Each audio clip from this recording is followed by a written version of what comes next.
Welcome to this channel Harry Viral. In this short video tutorial, we're gonna have a look at how to hide rows in an Excel spreadsheet. Simply and easy.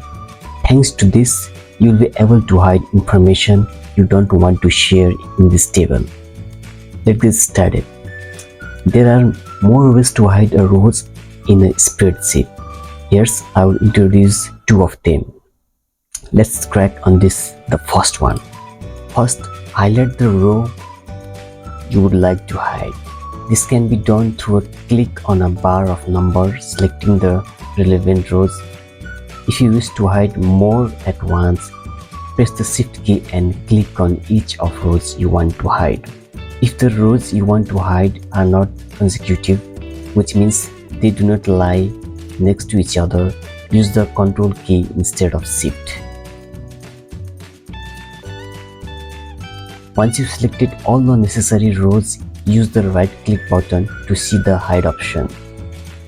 The hidden rows are not visible in the table on the screen. They also want to be printed out of your way to do so with the spreadsheet, but they have not been deleted. You can unhide them anytime. Alright, let's undo the changes now and let's have a look at the other way to hide rows too. Select the rows again, this time by dragging them to the Home tab.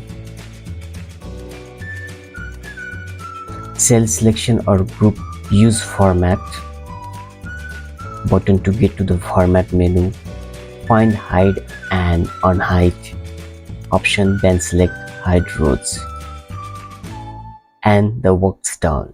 To see how to unhide rows in Excel, watch the next video tutorial from Harry Viral.